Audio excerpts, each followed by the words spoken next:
Well, if you've ever watched a show like CSI, you might be fascinated by how quickly a crime gets solved based off the smallest piece of evidence. Traces of DNA found on evidence can link suspects to a crime scene, exonerate innocent people, and even help solve cold cases. I got a closer look at how the Indiana State Police analyzes DNA. Over the past few years, DNA evidence has allowed tri-state law enforcement to make breakthroughs on dozens of cold cases and difficult crimes. The fingernails of convicted killer Timothy Farber leading to his arrest in another gruesome murder case from 3 decades ago. A pair of swimsuit bottoms and a suspect's body exhumed from the grave, revisiting the 30-year investigation into Heather Teague's disappearance. The smallest traces of genetic material.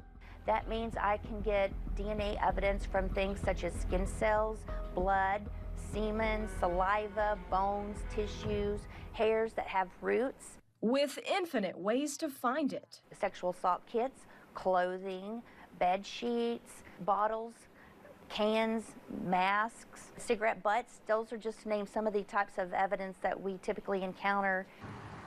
I got a look at how it all works at the Indiana State Police Forensic Laboratory and a sneak peek at their newly built, much larger facility. But before I could get inside, I had to do a series of DNA swabs to be entered into the visitor's database. This is pretty much the only space here that you guys have to work with while you're still in this old building. Yes, this one room, and then we have an amplification room, which is even smaller than this. Forensic scientist Susan Laney spends her day in the lab going through police evidence. She collects samples, creates a DNA analysis, and develops a profile. So if it's positive, one will turn purple? Mm-hmm. Which is what you're seeing now.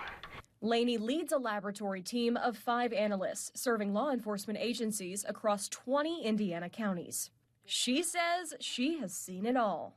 When we have a rush case that comes in and we have a certain amount of time that that case has to be completed by, and the amplification process may not work as expected, and then we have to re-amplify those samples, well, that puts us kind of behind that time frame in trying to get that case out to meet, say, a court date.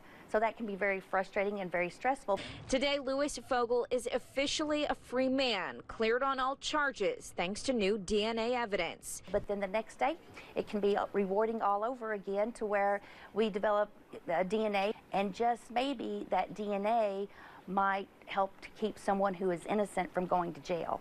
Laney says her job has really advanced since she started 30 years ago. Samples in here. Her team now uses robots to help process DNA faster. These new technologies have really helped us in developing investigative leads for investigators when we may not have had any before. ISP uses a nationwide database where law enforcement can compare DNA from crime scenes with DNA from previous offenders. They also use familial searching and investigative genealogy. We can take human remains that have been found, and we can identify that and give a family maybe closure. Laney says analyzing DNA is a very complex process, and it's nothing like you see on CSI shows. We do not get it solved in 24 hours. My testing can take, it could be days, it could be weeks, it could be months, depending on the type of case and the number of items that I'm needing to look at. The work Laney and her team does every day has transformed how police investigate crimes and collect evidence. And it will for many more years to come.